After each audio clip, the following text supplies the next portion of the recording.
Buenos días. Hoy día empezamos un nuevo capítulo completamente diferente a lo que hemos estado estudiando. Se trata de protozoos. Vamos a estudiar protozoos y estos tienen características, como digo, diferentes. Por ejemplo, aquí ya no vamos a hablar de organismos metazoarios, o sea, son células. Todos estos parásitos son células. Tienen las características de célula, o sea, tienen una membrana celular, un citoplasma, un núcleo, un nucleolo, etc. Y así es como se van a transformar en quistes, en pseudoquistes o a veces en otras estructuras que son menos comunes. Pero las formas entonces de estos parásitos es estas células que para nosotros, el núcleo de la parasitología se llama trofozoitos. Entonces, la estructura, vamos a hablar principalmente de dos formas. Los trofozoitos, que son las formas vivas, las formas que se mueven, las formas que invaden tejidos, que emiten sustancias líticas que permiten ingresar a los tejidos. Entonces, esta es la forma de trofozoito. Entonces, el trofozoito es el que en realidad va a causar el daño. Y luego vamos a ver los quistes, que más bien son las formas de resistencia. Son formas de resistencia que permiten a estos parásitos ir de un hospedero a otro hospedero. Por lo tanto, acá también tenemos hospederos definitivos e intermediarios. Los hospederos definitivos ya no van a ser los que albergan el adulto, porque no hay adultos. Entonces son en los que se desarrolla el ciclo sexual. Y hospederos intermediarios es en los que se desarrolla el ciclo asexual. Por lo tanto, como ven, ya estos parásitos tienen ciclos sexuales y asexuales. Sexuales es cuando hay gametos y asexuales cuando se dividen por fisión binaria o otro tipo de división que vamos a ver luego. Entonces, como están viendo, es otra forma de entender estos parásitos. Y entonces vamos a empezar por uno que es muy conocido desde la antigüedad. Entonces, ¿qué es lo que están viendo ahí? Digo desde la antigüedad, pero esto es la Edad Media, probablemente ya un poco más, 1800. Y es una pintura que refleja el momento crítico de un ser humano, ¿no es cierto? Que está muriendo, ya lo ven, todo caquético, deshidratado, y le están dando pues la extrema unción. Está el juez que hace el testamento, etcétera, etcétera, y el familiar que sufre con dolor la muerte de estas personas. Son personas que aparentemente estaban sanas, que estaban en toda actividad laboral incluso, y que de pronto enferman y mueren. Los primeros casos que se vieron en Europa de esta enfermedad fueron los que viajaron a las colonias de África, sobre todo. África, la India, ustedes saben, Inglaterra tenía colonias en la India, y entonces estos pacientes vienen de esa zona, que estuvieron por encargo o por aventura y regresan enfermos y mueren, porque en esa época no había ningún tipo de tratamiento. Entonces, ¿qué es lo que vamos a estudiar hoy día? Amebiasis. Y la amebiasis tiene una connotación especial en Arequipa, porque en Arequipa y Piura son los dos departamentos que han reportado el mayor número de casos de amebiasis, tanto intestinal como extraintestinal, como vamos a ver. Entonces, se dan condiciones que probablemente no está muy clara, porque Piura es cálido, Arequipa no tanto, Piura llueve, acá no tanto, pero debe haber alguna situación en la cual, sobre todo las condiciones de saneamiento ambiental, ¿no? Y entonces, por ejemplo, Lima debería tener mucho más amebiasis. Se ha hecho estudios de amebiasis en Lima, ¿no? es bajo la prevalencia de amebiasis. Entonces, por ello también es importante que ustedes conozcan lo que es una amebiasis. Ya no se ven amebiasis extraintestinal, pero sí la amebiasis intestinal sigue siendo un problema de diagnóstico en nuestros pacientes todos los días. Son pacientes que vienen por un síndrome disentérico y entonces hay que hacer diagnóstico diferencial con otras patologías, pero una de las que no podemos dejar de lado es la amebiasis. Entonces, esta es una infección del hombre, solamente es del hombre, esta no es zoonosis, es solamente del hombre, causada por el protozoa entamoeba que se localiza en el intestino grueso. Ya les he mencionado que produce, ¿qué síndrome? Disentérico. Los parásitos que afectan el intestino grueso están produciendo síndrome disentérico. Y que puede diseminarse a otros órganos constituyendo lo que se llama amebiasis extraintestinal. Este es el trofozoito de entamoeba histolítica. Miren, veo redondeado, pero en realidad es porque ya está fijo y está coloreado. Pero el trofozoito no tiene forma, es como un pedazo de gelatina que se mueve, que va emitiendo pseudópodos, entonces va tomando diferentes formas. Pero acá, claro, ya está fijo, pero si ustedes ven acá, esta parte ya está emitiendo un pseudópodo para avanzar. ¿Qué es lo que caracteriza eso? Una membrana celular, perfecto, un núcleo con una cromatina uniformemente distribuida en la membrana nuclear. La cromatina está pegada a la membrana nuclear y se ve pues como una rueda dentada pero fina, y un nucleolo o cariosoma central. Miren, lo que estoy diciendo tiene que tener en cuenta porque diferencia a otras amebas que son comensales del intestino. O sea que uno puede ver y puede confundirse. ¿Cuánto mide esto? Está alrededor de 15 a 20 micros, más o menos, del trofozoito. Y esta es la barra cromatoidal. Es una especie de reserva de energía para poder mantenerse vivo cuando se enquista.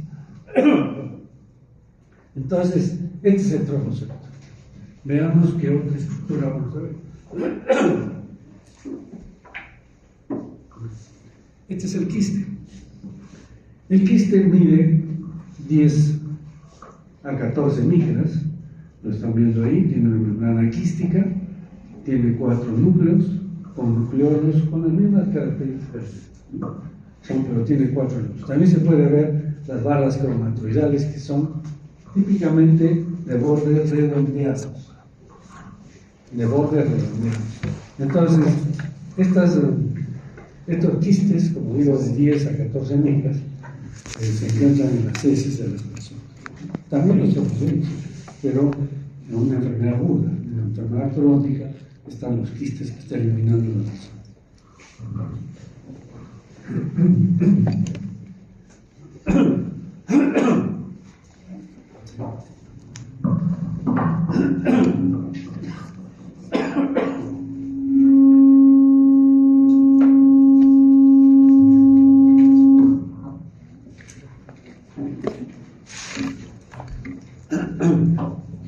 Bueno, en el lado extremo tenemos ahí un típico quiste de entamoeba histolítica. Vuelvo a repetir, 10 a 14 micras, 4 núcleos, barras cromatoidales con bordes rojos.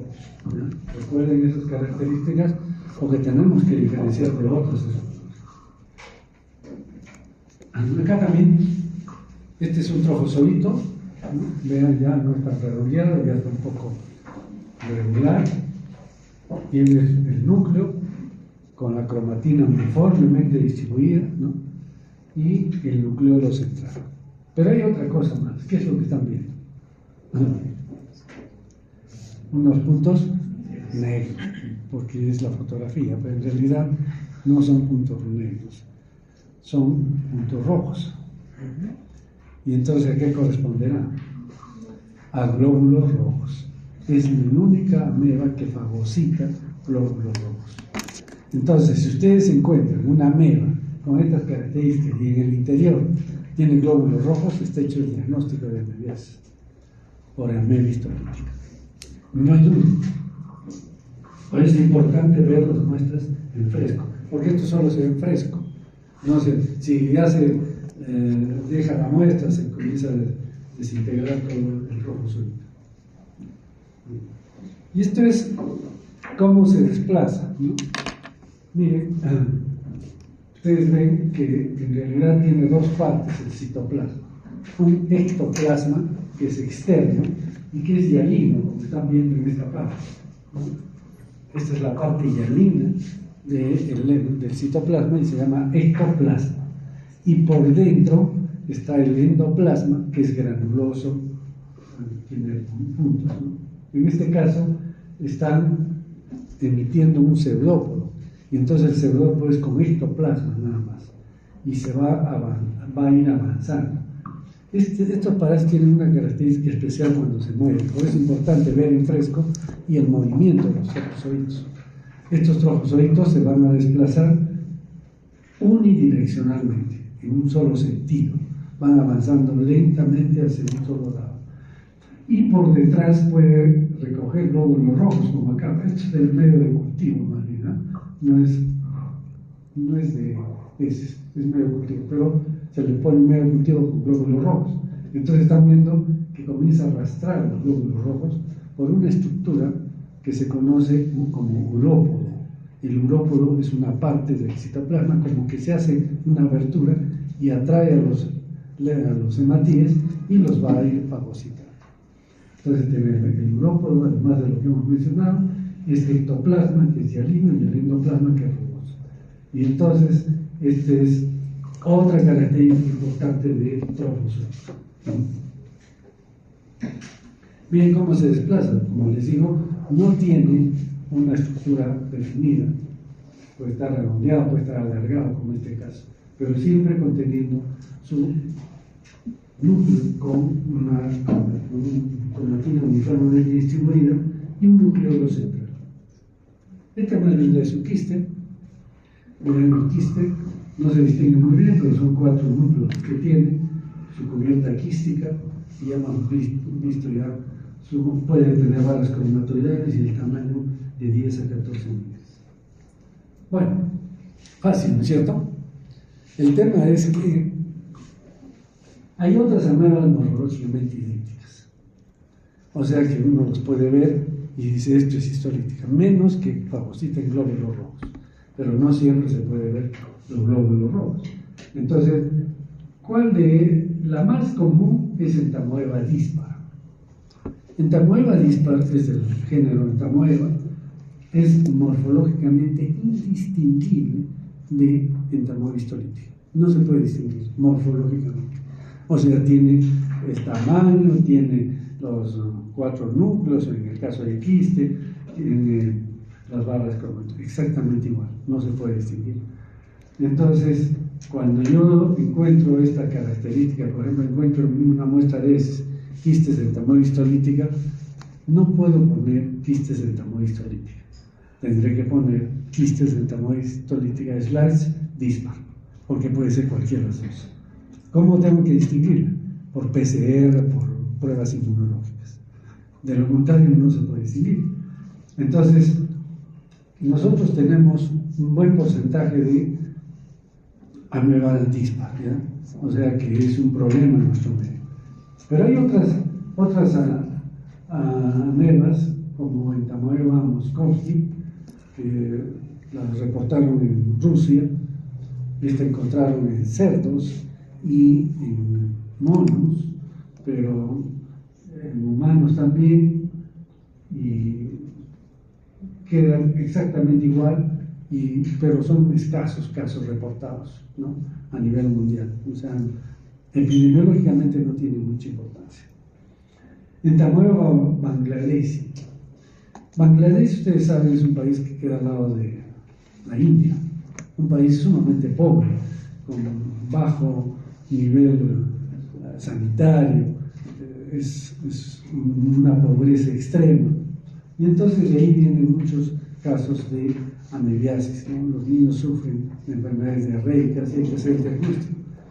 Y encuentran anemia histolítica, por supuesto, pero encontraron mediante pruebas inmunológicas y moleculares, encontraron una especie un poco diferente de entamoeba histolítica y le pusieron el nombre de entamoeba paligradici, pero también no es muy común. Y hay otra que han descubierto en entamoeba poleki, que podría estar relacionada con cerdos, pero que también son casos muy escasos que han sido reportados. Entonces, ¿cuáles son las que nos preocupan aquí en América sobre todo? Entamoeba dispar, para confundirla con entamoeba histolítica. Ya vamos a ver las pruebas que se utilizan para diferenciarla. Pero para complicar más la cosa, hay amebas que son comensales y que están en nuestro intestino. Por ejemplo, la entamoeba coli, que es un comensal, o sea, no es parásito, y que tiene características diferentes. Pero si no hay experiencia en el diagnóstico, muchas veces lo pueden confundir. Por eso es bueno conocer sus características. En primer lugar, sus quistes son un poco más grandes, son 16, 18 micras y tienen hasta 8 núcleos. ¿Cuántos tenía la histolítica? Solo 4. Pero a veces se pueden encontrar quistes que están todavía formando más núcleos. Puede ser que entamoeba coli esté con 2, con 4 núcleos, 6, 8 núcleos, ¿no? A veces puede eso hacer conmigo, pero el tamaño es diferente, es mucho más grande. Y el trofozoito también es diferente. Miren, la cromatina es más gruesa y además el nucleolo no es central, sino es excéntrico. Entonces eso. Y otra característica importante es que siempre se desplaza, emite pseudópodos y se desplaza en forma caótica. O sea, en histolítica hemos dicho que va en un solo sentido. Emite un solo para acá, después otro para acá, etc. Eso es importante, entonces para ver, ¿no? Y el otro es un quiste como 8 núcleos también. Y esto es entamoeba coli, si seguimos. Entonces, vean, la cromatina es más brumosa, el núcleo excéntrico, ¿no? Puede tener 2, 4, 8 núcleos, pero también se pueden ver las barras cromatoidales. ¿Qué diferencia hay con la histolítica? Tiene bordes agudos, como agujas. El de histolítica era de bordes rombos. Es otro detalle importante para distinguir. Pero además hay otros comensales, pero ya son más diferentes, ¿no? Más fáciles de identificar. Por ejemplo, Iodamoeba bushley. Esto les digo porque varios están haciendo trabajos de investigación en meses, ¿no es cierto? Entonces, si encuentran esto, ¿qué van a decir? No, puede ser una histolítica, ¿no? Entonces, tienen que saber que existen otras que son diferentes. Por ejemplo, este Iodamoeba bushley tiene la característica que con el lúgol capta y se puede ver una vacuola enorme que se ve oscuro, café oscuro, casi negro, que es porque tienen glucógeno y el lúgol se fija el glucógeno y reacciona, dando esta imagen, como están viendo, esta vacuola enorme que tiene Iodamoeba bushley. Hay otra que es Endolimax nana. Endolimax nana es más alargada, rectangular, digamos, media, sí, es ovalada, pero más alargada, ¿no? También tiene 4 núcleos, pero es más pequeñita, está menos de 10 micras. Me olvidaba de decirles que, es que la historia de entamoeba histolítica es complicada, como digo. Hemos dicho que tiene de 10 a 14 micras, ¿no es cierto? Histolítica. Entonces, ¿qué pasaba? Que la gente, los que trabajan en esto hace muchísimos años, encontraban que había pacientes que les encontraban en las heces amebas, quistes de amebas, idénticos a entamoeba histolítica, pero menos de 10 micras. Y entonces le llamaban, y hay en algunos libros todavía, le llamaban la entamoeba histolítica pequeña. Y la otra, la que digamos es patógena, magna. La magna sí era patógena, la pequeña no era patógena. Encontraban y no tenía nada el paciente. Y entonces se ha hecho estudios para ver qué es lo que pasaba con esa ameba. Y con PCR se ha identificado que ya no es histolítica en realidad, es entamoeba harmani, con H, harmani. Entonces me olvidaba decirles de ella, pero la diferencia no la puedo poner como, que se llama, acá está, ¿no? La entamoeba harmani. No la puedo poner como similar a las otras amebas, como Polegi, Bangladesh. Esta ya tiene el tamaño, todo lo demás es igual, pero el tamaño es menor. Y este entonces también, ¿no? ¿Ven?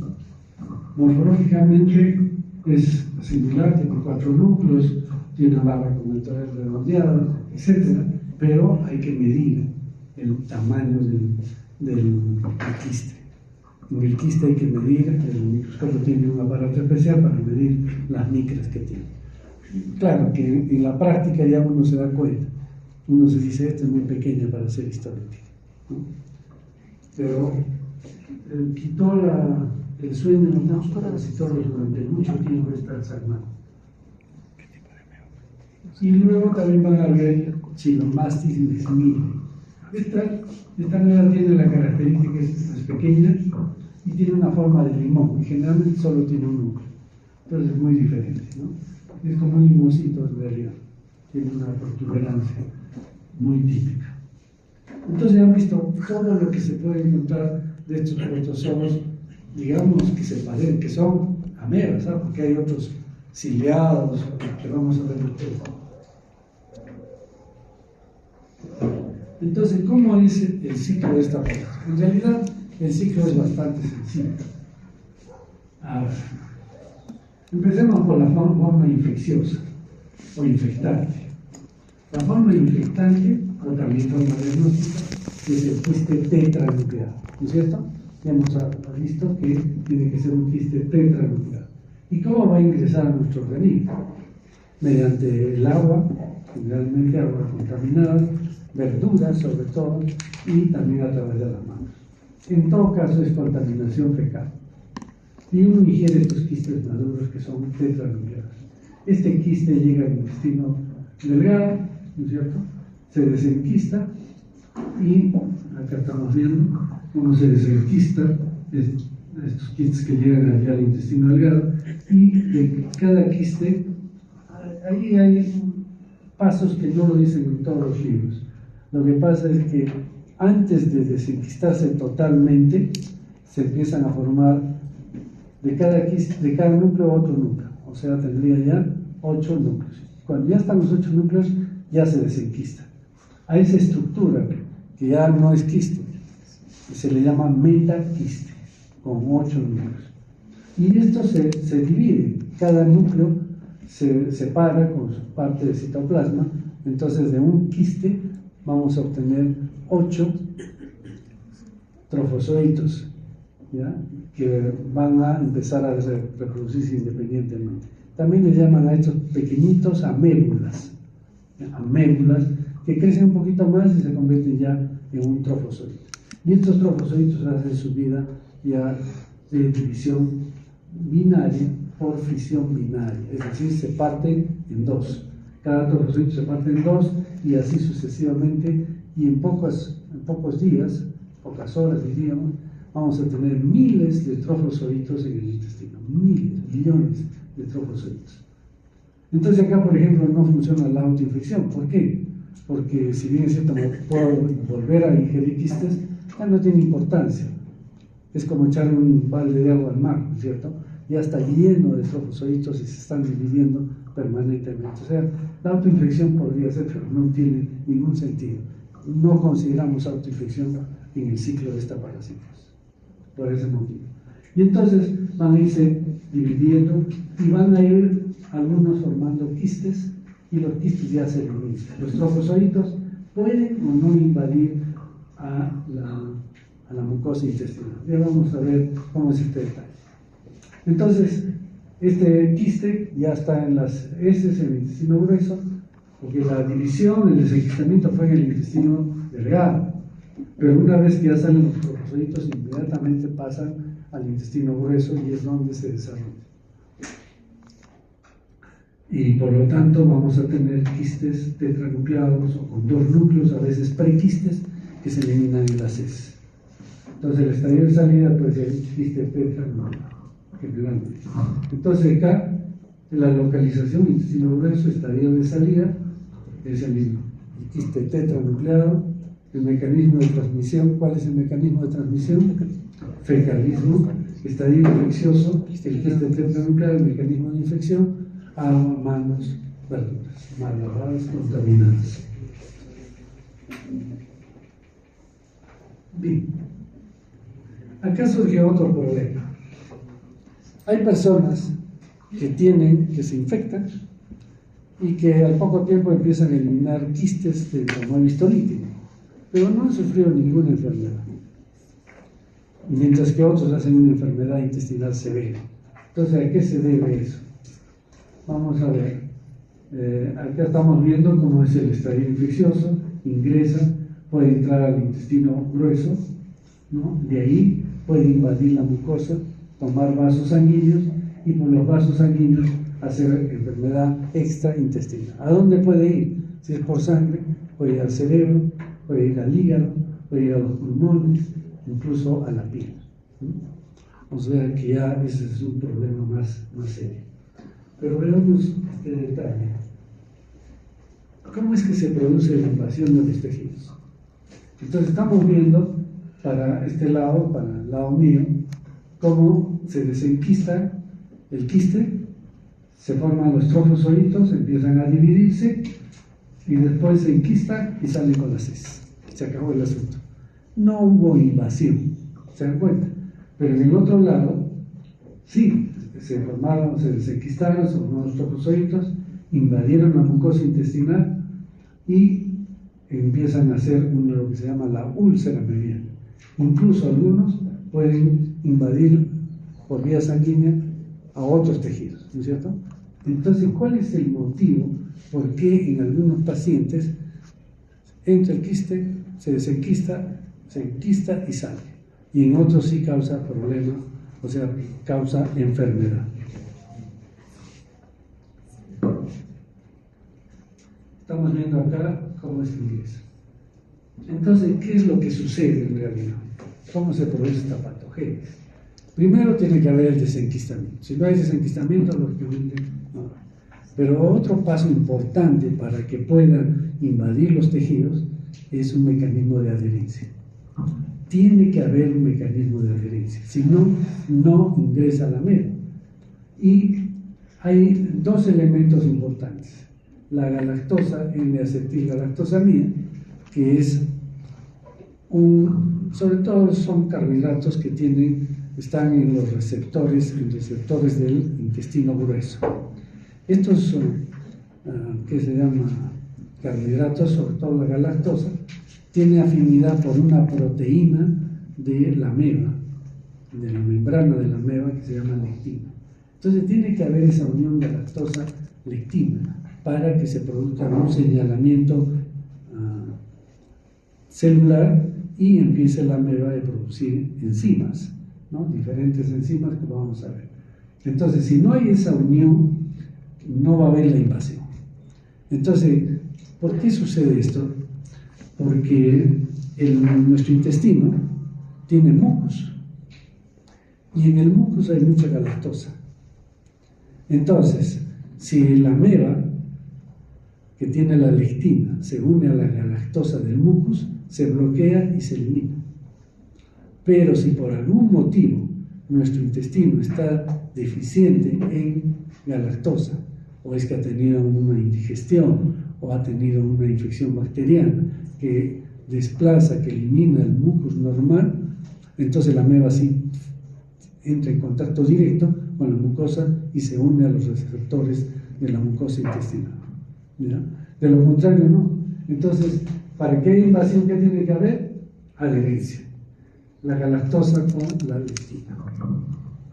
Y entonces, va a haber citólisis, presencia de lisis por el complemento. Hay una ameba que se llama, una enzima que se llama amebaporo, ¿no?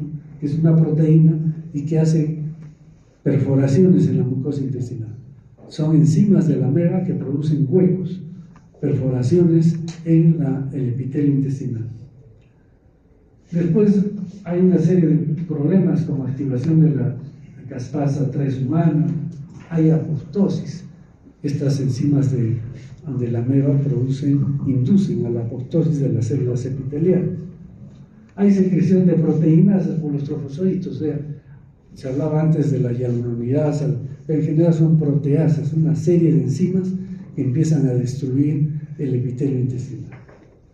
Y también va a haber cambios en la permeabilidad intestinal. Todo esto lo produce este proceso de señalización, que es la unión galactosa-lectina, con destrucción del epitelio intestinal. Entonces miren cómo las amebas empiezan a invadir el tejido. Y esto es, al inicio es así, empiezan a avanzar, y después se ve esto que es la típica úlcera en botón de camisa, ¿no? Muy conocido. Entonces, ¿qué significa? Que la ameba tuvo un ingreso por un espacio muy estrecho en el epitelio intestinal, pero después, cuando ingresa al subepitelio, a la submucosa, avanza y no perfora la capa muscular. Entonces, como que la capa muscular le detiene, pero toda la submucosa es invadida por la... Entonces, hay un proceso inflamatorio, es probable, pero la destrucción en las enzimas destruyen todos los leucocitos que puede haber, y cuando uno ve una úlcera no encuentra leucocitos, o sea, como que no hay un proceso inflamatorio. Lo único que encuentra es esta úlcera con material necrótico. Entonces, todo este material es necrótico, desde la entrada, por eso se llama úlcera botón de camisa, no sé si entiende el término, ¿no? Pues esto sería el hilo de la camisa, del botón, y todo esto es el botón, porque se ve, este es un corte, digamos, sagital, pero si hacemos un corte algo así, diríamos que hay solo un punto de entrada y es un redondo que está en la submucosa. Entonces, pero yo no encuentro acá leucocitos. Y tampoco, en este material necrótico, tampoco voy a encontrar trofozoitos de ameba. Como hemos dicho, solo el trofozoito ingresa. Los quistes son para la transferencia, son estructuras de resistencia en el medio ambiente. Pero el trofozoito sí es el vivo y es el que destruye, el que emite sustancias líticas. Entonces, ¿dónde voy a encontrar las amebas? Las amebas están en el borde de la lesión. Si yo busco acá, no voy a encontrar. En la práctica, ustedes busquen en este borde, y acá sí van a encontrar los trofozoitos de ameba característicos, como los hemos visto. ¿Ya? Entonces, eso es lo que pasa en la amebiasis aguda.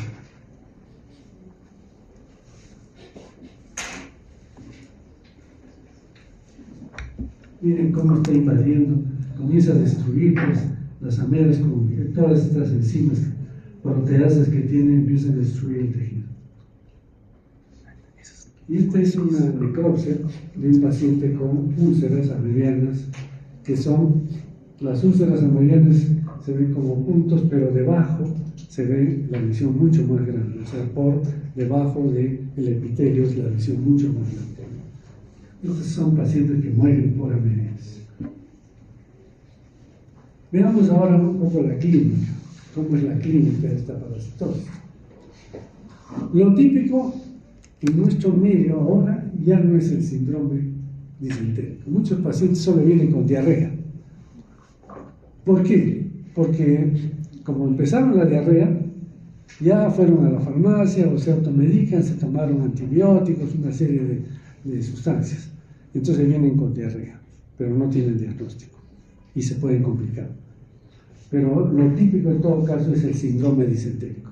Y ustedes ya lo conocen, ¿no es cierto? ¿Cómo es? Dolor abdominal, ¿sí? Deposiciones abundantes, pueden ser líquidas o pastosas, con sangre y pujo y tenesmo, ¿no? Entonces es un típico síndrome disentérico. El paciente se siente mal en realidad con amebas. El paciente con amebiasis no quiere comer, se le quita el apetito, se siente fastidiado por el dolor abdominal que tiene permanente y va al baño y ¿qué hace? Moco y sangre, nada más, ¿no? Entonces rápidamente se desmejora el paciente. En pocos días puede desmejorarse tanto que puede entrar en shock y se complica más la cosa. Pero otros días, como digo, otras veces puede haber diarrea aguda nada más. A veces hay fiebre, no muy intensa, pero hay fiebre y puede haber escalofríos. Pero en el estado general es malo. El paciente no quiere ni trabajar, quiere estar postrado porque realmente se siente mal. Esa es la amebiasis intestinal aguda. ¿Qué vamos a encontrar en la amebiasis intestinal aguda? Si le hacemos un examen de heces, ¿qué encontraremos? ¿Quistes o trofozoitos? No, trofozoitos. Se está haciendo una forma aguda. Se está destruyendo la mucosa, se eliminan los trofozoitos.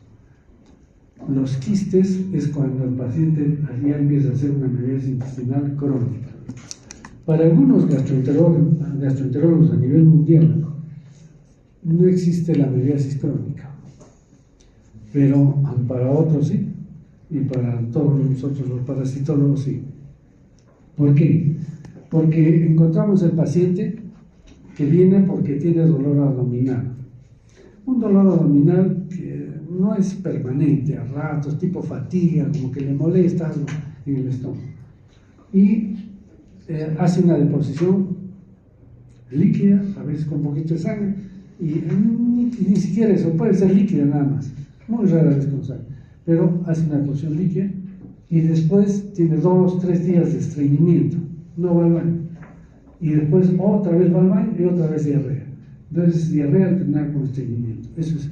Entonces cuando vemos a un paciente así, que tiene dolor abdominal y está con diarrea alternada con estreñimiento, le hacemos un examen de ese. ¿Y qué encontramos? Quistes de entamoeba epistolítica. Ahí no hay trofozoitos, quistes. Y entonces, ¿qué dicen los que no quieren aceptar que es una amebiasis crónica? Dicen, bueno, ustedes han encontrado quistes, pero pueden ser los quistes de otras amebas, etc., ¿no? Y le damos tratamiento. Le damos tratamiento y se acabó esta molestia. Entonces, ¿qué dicen? Es que le han dado metronidazol. Y el metronidazol también actúa sobre bacterias gram negativas, sobre anaerobios sobre todo. Y entonces, es que estos anaerobios son los que estaban causando el problema, ¿no? Entonces, hay una discusión, pero para nosotros siempre pensamos que hay una amebiasis intestinal crónica. Esto puede durar mucho tiempo, el paciente ya siempre tiene esa molestia, a veces ya ni caso le hace, le quita importancia, pero no es normal. ¿Qué es lo que encontramos en la amebiasis? Antecedente de migración o viaje a zona endémica. Esto es importante, sobre todo para los países industrializados, desarrollados. Entonces viene un paciente con diarrea y le preguntan de dónde ha estado, ¿no? Vengo de la India, de México, de Sudamérica. Entonces hay que pensar en amebas. El inicio es gradual, síntomas más de una semana, hay diarrea, miren, casi el 100%, sangre oculta positiva, dolor abdominal, pérdida de peso, fiebre mayor de 38, antígenos para entamoeba histolítico positivo y heces. Entonces, no solamente tenemos que encontrar las amebas, ¿no?, sino se puede hacer estas pruebas de ELISA, por ejemplo, para detectar antígenos de entamoeba histolítico y sale positivo. La serología también es positiva. O sea, ¿qué es la serología? Búsqueda en sangre, ¿no?, en suero, de anticuerpos. Eso funciona en Estados Unidos, en Europa, pero acá yo les hago serología a todos y el 70% tiene positivo, porque en algún momento de su vida han hecho infección por amebas, porque son endémicas. Y la biopsia por colonoscopía positiva, ¿no? Hay que hacer una colonoscopía con biopsia.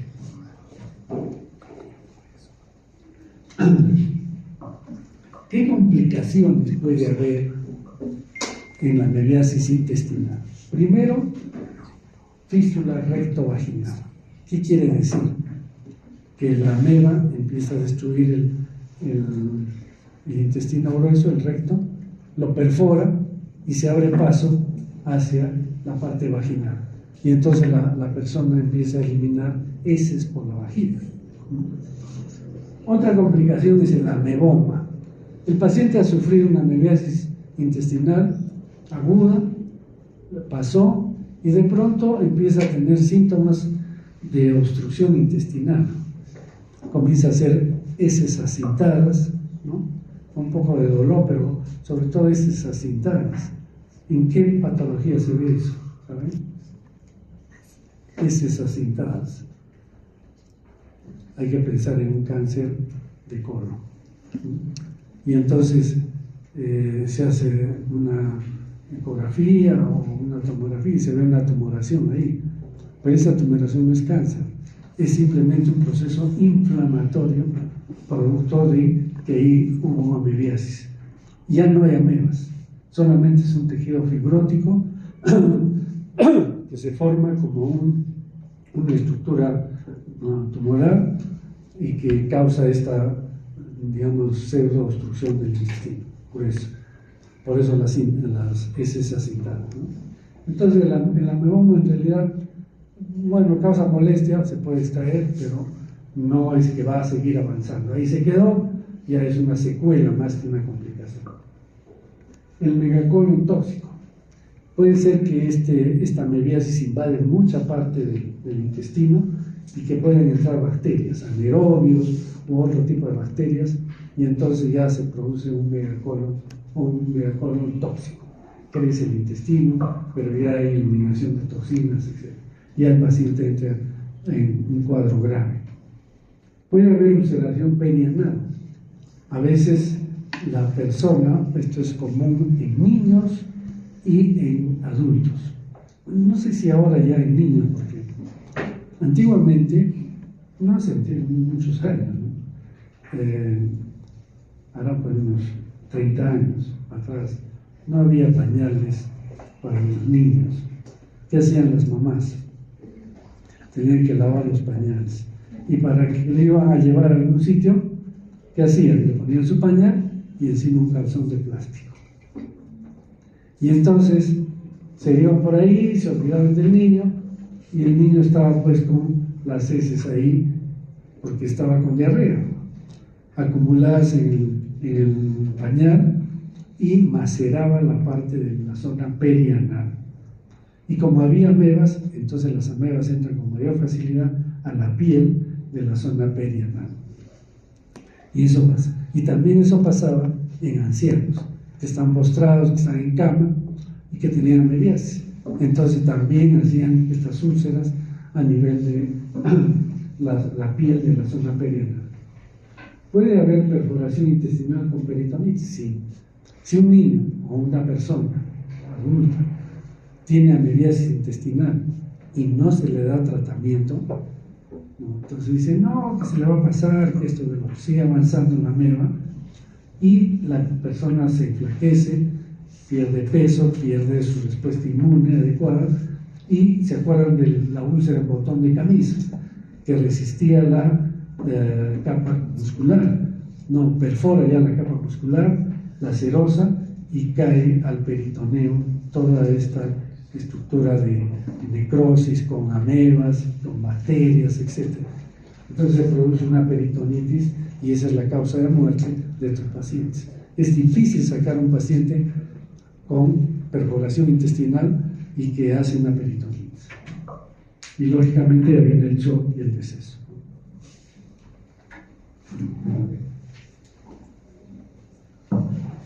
Hay también amebiasis extraintestinal. Esto no es complicación, ¿no? Ya hemos dicho las complicaciones. Este es amebiasis extraintestinal. ¿Qué quiere decir? Que, por ejemplo, puede haber un absceso hepático mediano y el paciente no ha tenido antecedentes de tener una amebiasis intestinal aguda. O sea, ha podido entrar, ha tenido que entrar por vía intestinal, pero de frente se pasó al hígado. y produce un absceso hepático amebiano. Mal llamado absceso, porque ¿qué cosa es un absceso? Un absceso es que tiene pus, ¿sí? Y acá no hay pus. Lo que hay es un material necrótico, como un líquido achocolatado, como si fuera chocolate, más o menos espeso. Y entonces, esa es la amebiasis, perdón, el absceso hepático amebiano. Le llaman así absceso porque es una colección de tejido necrótico, ¿no? Y este absceso hepático amebiano se puede romper y puede abrirse a la pared abdominal y salen amebas.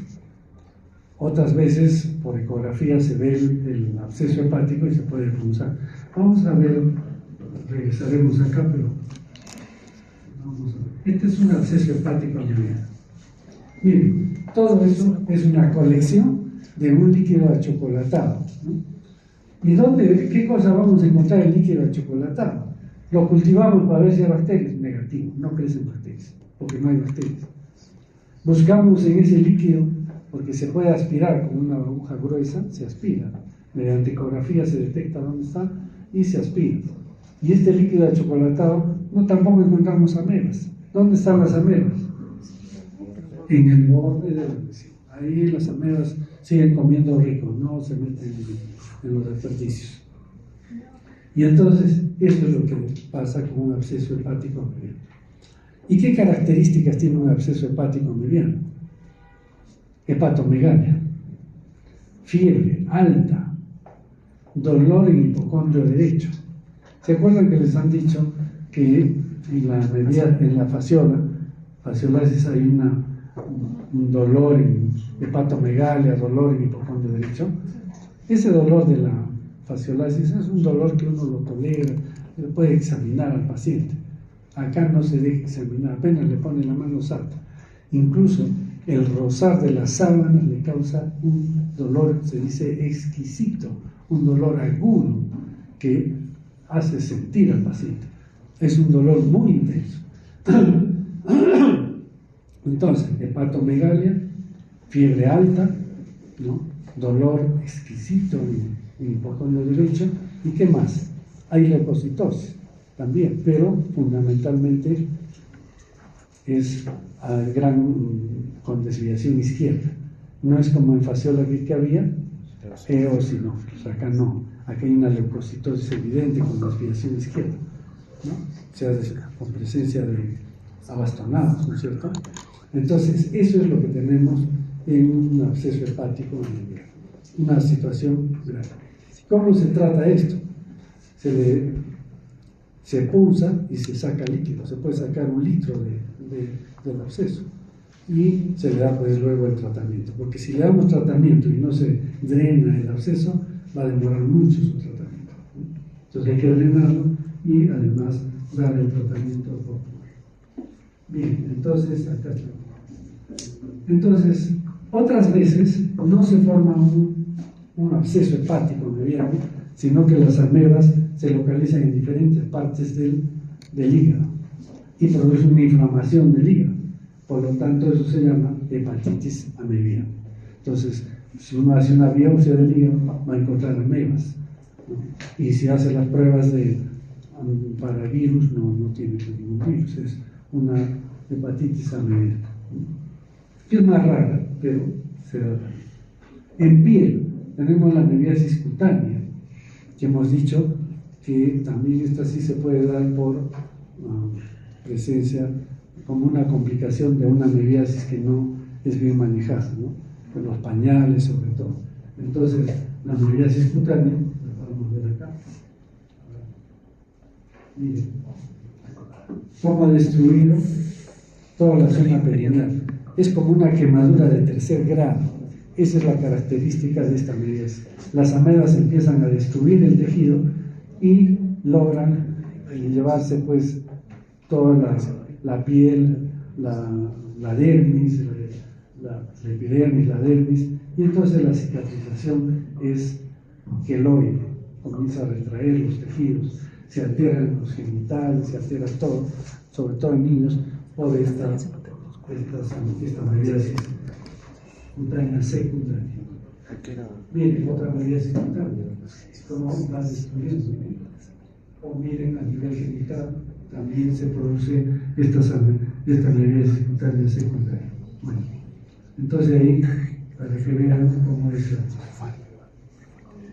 Otras veces puede haber fístulas cutáneas abreviadas, como por ejemplo cuando un absceso hepático mediano se pega a la pared abdominal, rompe y se produce una fístula, comienza a salir este líquido y las amebas por la piel. Y como sale la piel, por ahí está drenando, las amebas se apoderan del borde de la fístula y comienzan a hacer una fístula cutánea mediana. Entonces ya no solamente es que drenan, sino que se produce la meriasis cutánea en esa zona donde se produjo la fístula. Bien, y el cerebro también puede ir algunas amebas por vía sanguínea directamente al cerebro y producir un absceso cerebral, que es muy grave y que produce una meningoencefalitis aguda. No, en este caso sería secundaria. ¿Por qué? Porque inicialmente estuvo en el intestino y luego al cerebro. Entonces, una meningoencefalitis aguda secundaria. Entonces, tornamos esto y esta es la meriasis cerebral secundaria. Una resonancia donde vemos el absceso mediano muy limpio. Bien, entonces veamos ahora cómo hacemos el diagnóstico de esto. Examen de heces al fresco. Esto es sumamente importante. ¿Qué significa? Los antiguos decían a la cabecera del paciente. Ustedes están haciendo su internado y un paciente comienza a tener un síndrome disentérico. Y agarran, ustedes toman una muestra de ese mucus con sangre y una plaquita y se la llevan directamente al laboratorio e inmediatamente la ven. ¿Qué van a ver? Amebas con movimiento unidireccional y con glóbulos rojos. Hecho el diagnóstico. O sea, eso lo pueden hacer un consultor externo también, si es que tiene un microscopio en la mano, ¿no? Sin embargo, nosotros usamos la cámara de Fludd. La cámara de Fludd es una caja de madera con varias bombillas de luz y entonces dentro hay un microscopio y tiene sus manos como para examinar a los recién nacidos, se conoce, ¿no es cierto? Entonces uno mete las manos ahí, pero dentro está un ambiente caliente y entonces uno ve la muestra de heces y puede ver el movimiento de las heces, de las amebas. Es importantísimo ver el movimiento de las heces. Entonces un examen al fresco, ¿qué es lo que estamos viendo? Aquí está trofozoides. Trofozoides, ¿no? Porque se están moviendo. Bien, también se pueden cultivar las amebas. Es complicado, no sé si está la doctora Nancy. Aquí en Arequipa la única que puede cultivar eso es la doctora Nancy. Es complicadísimo, pero tiene una paciencia y una dedicación que yo no lo haría, ¿no? Eso de pilas, ¿no? Se necesita mucha paciencia y dedicación. Entonces se cultiva la mente. ¿Está la doctora para hablar más de ella? No está, ¿no? La doctora hizo un cultivo de amebas, se lo pidieron, las envió a Colombia, las identificaron, y después un parasitólogo peruano, no de acá de Lima, se aprovechó y publicó ese trabajo. Ni la mencionó a la doctora. Se pasan de mí. Por eso es importante la ética en la investigación. Bueno, cultivo, la rectoscopía. Esto es de cajón. Todo gastroenterólogo que piensa que es una meriasis tiene la obligación de hacer una rectoscopía, una endoscopia, una proctoscopia. ¿Y qué es lo que va a ver? Las úlceras. Primero va a ver mucus, ¿no? Entonces sí, interesante que el gastroenterólogo saque mucus rectal. En un frasquito nos traen el mucus rectal y ahí podemos encontrar amebas. ¿Sí? ¿Qué forma? Trofozoides. Luego tiene la obligación no solo de ver la úlcera, sino hacer una biopsia. Y tiene que sacar un pedazo de tejido y mandarla al patólogo para que identifique la famosa úlcera en botón de camisa. Bien, eso es para la colonoscopia. Coproantígenos. ¿Qué significa coproantígeno? Son antígenos que están en las heces, ¿no es cierto? Y entonces, estos antígenos, ¿cómo se detectan? Por método de ELISA, por ejemplo. Pero no para, el ELISA no es para detectar anticuerpos como que se desarrolló esta técnica, sino detecta antígenos, o sea que en lugar de tener el antígeno en la pared de los pocitos, tiene más bien anticuerpos monoclonales contra antígenos de entamoniscolite. Y entonces los detecta y sale positivo. El Telemann. ¿El Telemann para qué sirve? Va a tener formol, etc. ¿Sirve para trofosoditos? Ya no, los destruyó los trofosoditos. Para quistes. Entonces, más para una meliasis crónica. Y PCR que funciona para ambos, porque son proteínas o DNA que se desprende desde la parte alta y es fácil identificar. El tema del PCR que requiere laboratorio especial, que no todos lo hacen, que es costoso, etc. Y también hay indirecto, que todos estos son directos. ¿Qué quiere decir un método directo? Que vamos a encontrar el parásito o formas del parásito, ¿cierto? El examen de ese que vamos a encontrar, trofosoditos. En el cultivo que vamos a encontrar, trofosoditos. En la rectoscopía que vamos a encontrar, trofosoditos o la úlcera en botón de camisa. Coproantígenos. Eso que vamos a encontrar, antígenos del parásito, por lo tanto es un método directo. El Telemann, ¿qué vamos a encontrar? Quistes, también del parásito. El PCR, ¿qué vamos a encontrar? También antígenos del parásito. O DNA, mejor, del parásito. Pero indirecto, ¿qué vamos a buscar? Anticuerpos. Eso ya es en suero del paciente. Como hemos dicho, en zonas endémicas no tiene sentido porque todos tienen, la mayoría. Bueno, esto ya hemos visto. Bien, entonces el diagnóstico también lo hemos mencionado. Tenemos la proctoscopía, la rectoscopía. Miren cómo se ve, allá hay una ecografía para ver los accesos hepáticos, ¿no? La colonoscopía para ver las lesiones en la mucosa colónica. Epidemiología.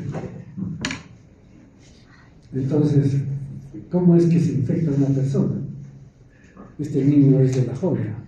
Ustedes saben que La Joya y todas estas irrigaciones, San Isidro, San Camilo, La Joya, recibían agua del río Chile. Y Arequipa es endémica de amebiasis. Entonces, fácilmente se infectaba por consumir agua del río Chile, de los canales, ¿no?, que llegan a estas irrigaciones. Felizmente ya se ha hecho una derivación. Cerro Verde creo que es la mejor obra que ha podido hacer. Ha hecho una derivación del agua que va del colector de Alata, que es todo lo que recoge las heces de toda la margen derecha del río Chile, se las lleva a la mina, la procesa, utiliza el agua y después la devuelve purificada un poco porque gran parte se queda ahí. Entonces algunos políticos dijeron, no, que los mineros están llevando el Cerro Verde, se lleva todo el agua. Se lleva heces, en realidad, con agua, claro. ¿Qué preferimos? ¿Que siga pasando al río Chile o que se lleven el agua? Que la lleven, pero que no contamine. Entonces todo ese tubo, que era enorme, ya no cae al río Chile, sino que se lo lleva para purificarlo.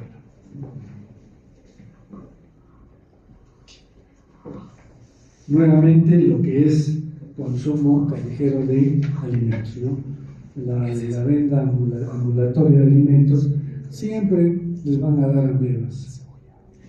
Yo nunca como ensaladas de la calle, ni el mejor restaurante, porque es difícil lavar, nadie lava, en ningún negocio lavan las lechugas hoja por hoja, o creen que las lavan. No. Y esa gotita de lugol o de lejía que le ponen, no sirve para nada. Y las verduras, ¿no? Lavado de verduras, pero un exhaustivo lavado de verduras, 3, 4, 5 veces al chorro. Esos son mecanismos difíciles. Mecanismos de transmisión, ya saben cuál es.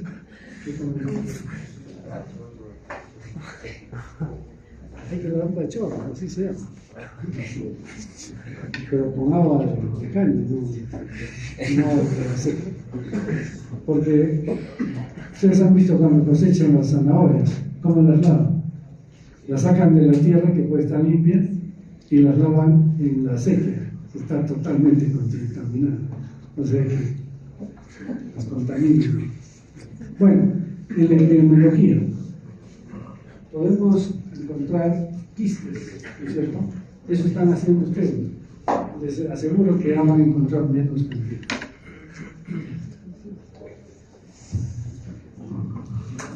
O sea, que es un examen de heces que busca quistes.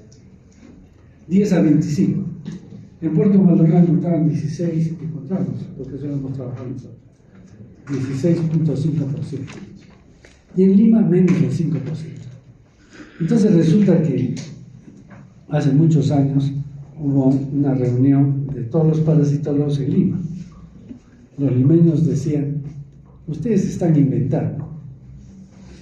¿Por qué tienen tan alta prevalencia de quistes de entomólico histolítico? Están viendo otra cosa, dice. Bueno, y nosotros les decíamos, es que ustedes no saben distinguir el entomólico histolítico. Y entonces, ¿qué se hizo? Se hizo una reunión y se intercambiaron muestras. Y los dos teníamos razón, o sea, no nos estamos equivocando. Lima tenía menos del 5%. No se sabe por qué, pero no tiene muy alta prevalencia de quistes de entomólico histolítico. Les aseguro que ustedes van a encontrar ahora menos del 5%. ¿Por qué? Porque ha disminuido notablemente, probablemente por el saneamiento de aguas hervidas y todo esto. Bien, esto es quistes. ¿Qué más? Serología. Entonces, se hizo un estudio en La Joya por método de ELISA, o sea, en sangre, ¿no es cierto? ¿Cuántas de las personas tenían serología positiva? 72%. O sea, no es que estaban haciendo enfermedad aguda, pero en algún momento de su vida hicieron amibes, ¿no?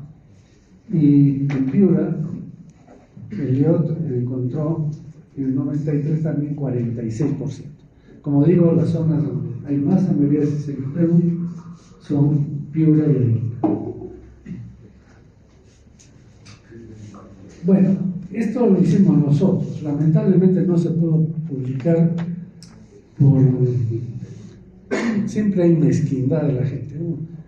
Esto lo hicimos con un alumno, una tesis, el doctor Córdoba, yo y el alumno, porque era mucho trabajo. En primer lugar, era costoso. Compramos el kit de ELISA para detectar. A ver, joven, ¿ya? ¿O quieres? Porque a veces quieren mencionar algo, ¿no? Bueno, entonces estos comproantígenos los detectamos mediante ELISA. Y el kit costó como $280 en esa época. Bueno, entonces, ¿cómo fue este trabajo? Este tesista recogió muestras de heces del laboratorio grande que teníamos acá. Y entonces todos los positivos les volvió a pedir otra muestra, porque se necesita sin formol. La que trajeron era con formol. Entonces otra muestra, sin formol. Y esas heces fueron procesadas por el doctor Córdoba, que ya falleció. Él les hizo la medición, todo, él se encargó de la parte morfológica, que eran quistes de entomólico histolítico. Y tuvimos 100 casos de ameba histolítica, ¿no? Y por quistes. Y luego yo le procesé la parte de detección de antígenos por ELISA. ¿Y qué encontramos? 41% a entomólico histolítica. ¿Qué quiere decir? que el resto ¿qué era? Estaba negativo, pero tenían quistes de histolítica. ¿Y por qué salía negativo? Era probablemente dispa. No podríamos decir que sea dispa porque no hemos hecho detección de antígenos para dispa, pero no era histolítica. O sea que, miren, la tamoide histolítica solo apareció en el 41% de los casos.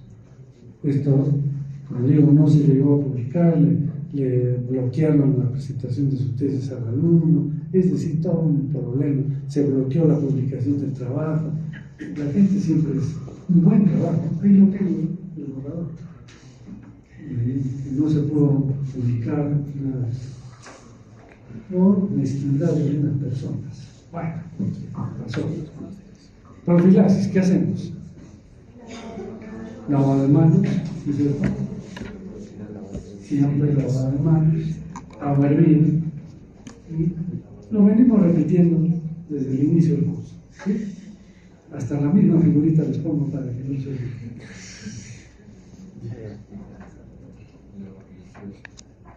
Mecanismo de transmisión, que es fecalismo. Estas son aguas hervidas que están regando cultivo, ¿no? Como digo, para el lado del margen derecho ya todo eso está ya detenido, pero para la margen izquierda va a una planta de tratamiento que queda en Chilpinilla, ¿conocen? El cementerio, para la parte de atrás, el cementerio general. Ahí hay una planta de tratamiento. Pero ¿qué sucede? Que es una planta pequeña y que todo el agua que sale de ahí después del tratamiento debe de ir para regar árboles, no para plantas de tallo corto. Sin embargo, siempre cultivan ahí zanahorias, lechugas, etc. Entonces, miren, esto es un problema serio porque las aguas vienen contaminadas. Y este es el canal de Alata que les decía. Todo este canal iba al río Chile. De tal manera que en Chumayo, en el Huayco, ¿conocen el Huayco? ¿No conocen? ¿Conocen el Huayco? No, sí, nada. El primero es fiesta, ¿no? En vez de ir a Chapi, vayan al Huayco. Cuesta 2 soles el pasaje. Conozcan cómo es. Hay un pueblito ahí porque había una fábrica de textiles. Y hay como una cascada pequeña. Esa cascada, como caía el agua, se llenaba como un tecnopor, así era. ¿Qué era ese tecnopor? Era proteínas. O sea, es agua con albúmina, con heces humanas, etc. Y que se hacía como una masa, ¿no? Ahora ya no debe haber. Pero es que este canal iba directamente al río. Bien, el tratamiento es tisular y luminal. Luminal es de luz, ¿no? Se usa el metronidazol. Acá ya empezamos con otro tipo de medicamentos, ¿no es cierto? Por primera vez mencionamos el metronidazol. Este sirve para protozoos. Pero el metronidazol tiene un problema. Es muy buen antiparasitario, pero tiene un problema. Tiene lo que se llama el efecto antabús. ¿Conocen eso? Antiguamente se usaba para el alcoholismo un disuasivo, es decir, unas tabletas, ¿cómo se llama esto? No recuerdo, casi no se usa. Pero es un medicamento que producía vómitos en las personas que ingieren alcohol. O sea, se le da una pastilla todos los días, ¿no? El paciente alcohólico toma todos los días una pastillita de esta droga. ¿Y qué pasa si no siente nada? Todos los días toma su pastillita en la mañana y está tranquilo. Pero el día que toma alcohol y reacciona con este medicamento y le produce hipotensión, sensación de muerte, vómitos, etc. Entonces él, ¿a quién atribuye todo esto? Al alcohol. Y entonces es un disuasivo, ¿no? Disulfiram se llama, disulfiram.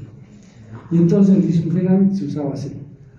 Esta droga tiene un efecto parecido, o sea, tiene un efecto, digamos, que reacciona con el alcohol. Por lo tanto, no puede tomarse y tomar después alcohol.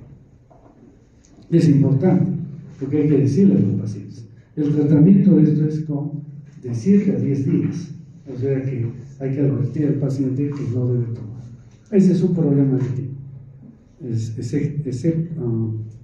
Efecto antabús se llama, antabús. Y en segundo lugar, que produce gastritis en personas sensibles. Entonces la persona empieza un día, 2 días ya se siente un poco mal, tercero abandona el tratamiento. Y eso no está bien.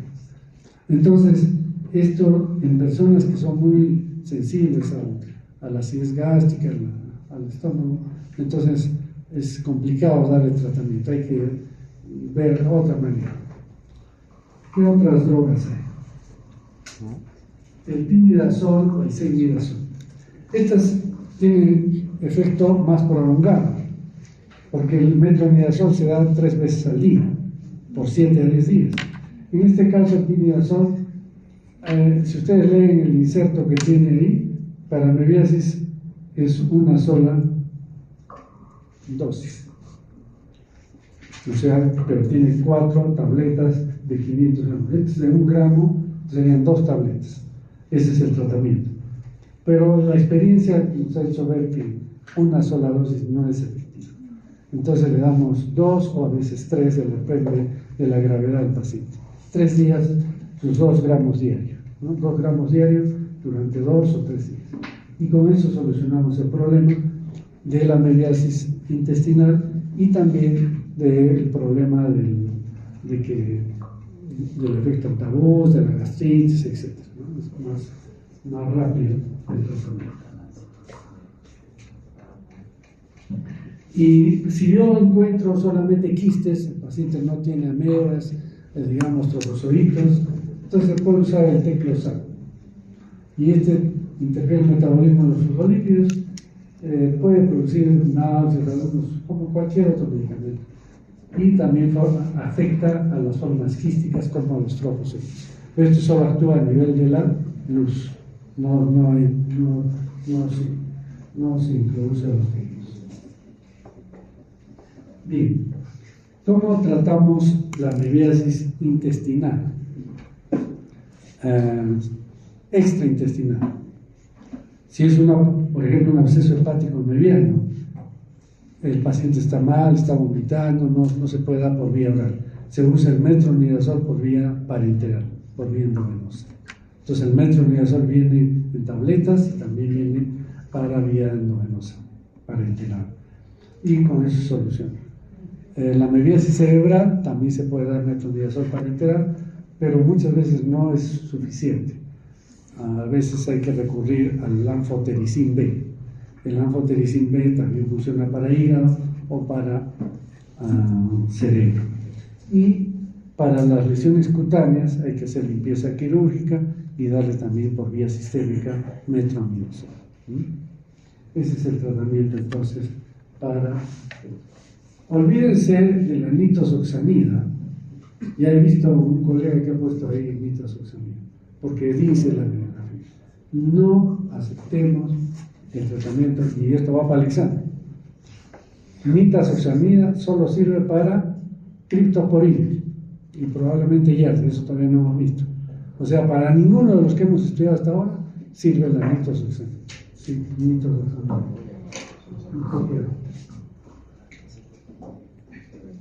Bueno, yo no sé, acá no más que quedar sí.